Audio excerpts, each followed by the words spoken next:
Bonjour à tous. Le premier réflexe consiste à s'abonner à cette chaîne-là, CrossFit Louvre, pour recevoir tous les jours un paquet de contenu autour du fitness et de la condition physique. Vous êtes prêts pour vous entraîner? Alors c'est parti.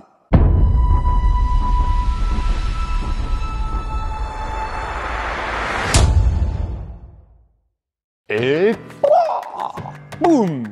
Bienvenue à CrossFit Louvre 2 pour une nouvelle journée d'entraînement confiné.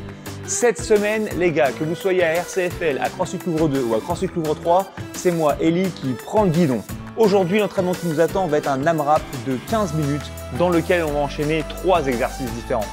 Le premier exercice consistera à adopter une position de L-sit, vous savez, cette position de gainage avec les jambes perpendiculaires au sol, et de tout faire pour être capable de la conserver pendant 20 secondes. Alors aujourd'hui, si on n'est pas capable de faire 20 secondes de L-sit, on verra différentes options, mais bien évidemment, vous pouvez faire complètement 10 secondes, 5 secondes, 5 secondes. L'essentiel, c'est d'avoir totalisé 20 secondes sous tension avant de passer à la suite. Deuxième exercice, ça va être des push-ups. La synchro-5 push-up, mais encore à poids du corps, c'est toujours le meilleur exercice pour être capable de développer la capacité à pousser et du gainage en même temps.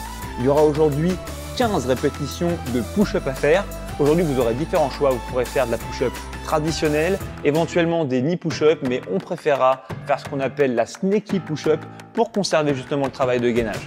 Dernier exercice qu'on aura à travailler aujourd'hui, un très bon exercice pour l'explosivité au niveau des jambes, on fera des jumping lunges.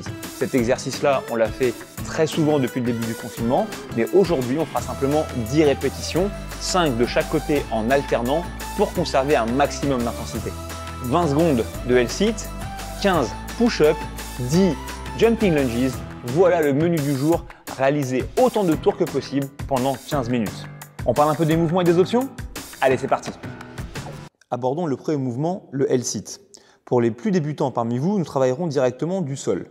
Vous adopterez une position assise avec les jambes serrées, les mains de chaque côté des jambes et vous viendrez simplement pousser dans le sol en tentant de décoller les pieds, les mollets et pourquoi pas les cuisses du sol et ainsi tenir cette position pendant 20 secondes. Si vous avez un niveau intermédiaire, cette fois-ci, vous pouvez utiliser des points d'appui, que ce soit des chaises, du mobilier ou peut-être des parallettes si vous avez la chance d'avoir ça chez vous.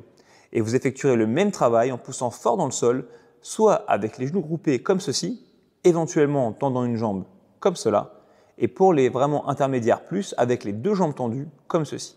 À nouveau, l'objectif est de tenir 20 secondes. Maintenant, pour les avancées, l'idée serait d'être capable de commencer à travailler directement depuis le sol. Quelque chose qui ressemble énormément à l'option pour les plus débutants parmi vous, où cette fois-ci, on cherchera à décoller l'intégralité du corps du sol. Le mouvement ressemble à ceci. En gymnastique, on appelle ça être capable de faire l'équerre. Parlons maintenant des push-ups. Pour les push-ups, on va procéder de manière très simple. Pour les plus débutants parmi vous, on tentera de travailler sur ce qu'on appelle la pompe à genoux. On viendra placer les genoux au sol, on tentera de garder un bon gainage avec une ligne droite qui part du genou à l'épaule et on effectuera une push-up complète, le corps au sol et les bras tendus entre chaque répétition. Si vous avez un niveau un peu plus avancé, vous adopterez cette fois-ci une position différente en mettant vos mains en appui sur un objet un petit peu plus haut. Ça peut être une chaise, ça peut être le rebord d'un fauteuil, en formant ainsi une belle planche avec une ligne droite qui partira cette fois-ci du talon vers l'épaule. On effectuera le mouvement avec la même amplitude, torse en contact avec l'objet et bras tendus entre chaque répétition.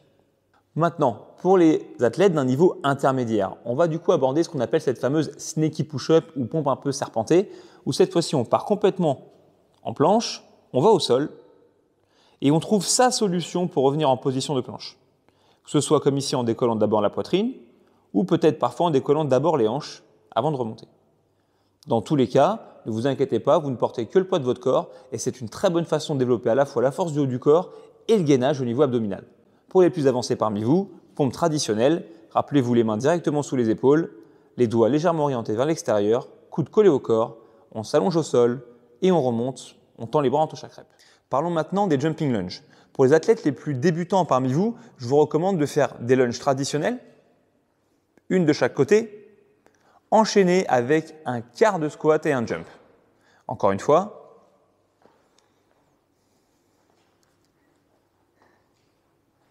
L'idée ici serait simplement de faire 5 répétitions de ce travail-là. Pour les athlètes les plus avancés, on effectuera un jumping lunge traditionnel, un mouvement qui ressemble à ceci. Essayez d'avoir pour focus de tenter de tendre vos jambes et tout votre corps entre chaque répétition. Ok, parlons un petit peu maintenant de la stimulation de cet entraînement. Un athlète aguerri devrait aujourd'hui être capable de viser environ 10 tours de l'entraînement d'aujourd'hui. Ce qui risque de vous proposer le plus gros challenge, c'est d'être capable de tenir la position de L-sit pendant 20 secondes sans breaker à chaque fois. Maintenant, si vous êtes capable de faire au moins 8 tours, sachez que vous serez dans l'objectif de l'entraînement. Comment vous assurer d'être capable de faire ça? J'ai un conseil simple à vous donner. Pour le L-sit, essayez d'ajuster le temps que vous passerez sous tension. Vous n'êtes pas obligé de faire 20 secondes, peut-être que vous pouvez vous dire aujourd'hui vous en ferez simplement 15, mais l'idéal serait d'être capable de faire à chaque fois ces 15 ou 20 secondes en pas plus de 3 segments. Pour ce qui concerne les push-ups, soyez sûr de choisir l'option qui va réellement vous challenger. Ne restez pas conditionné ou cantonné à faire des pompes à genoux si vous êtes capable de faire des pompes en serpent ou des pompes en appui sur un objet. Les 15 répétitions, vous devriez être capable avec l'option que vous avez choisie de les faire en 2 fois maximum par tour. Enfin, pour les lunges, cherchez quoi qu'il arrive à les faire toujours sans breaker. C'est ça qui vous aidera à garder le bon rythme dans l'entraînement du jour pour être dans l'objectif. Et voilà, j'espère que cet entraînement va vous plaire. On se retrouve au sein des box du Louvre pendant toute la journée.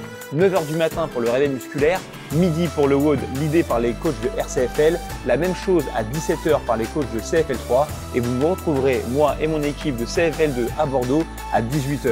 Tout ça sur Zoom, le numéro de la réunion ne change jamais, 21 15 9 75 001, le mot de passe CF Louvre en majuscule, passez le mot, qu'on soit nombreux, qu'on s'éclate. On est quasiment au bout de ce tunnel, j'en suis persuadé. Donc les gars, restez en sécurité, restez en forme. Ciao!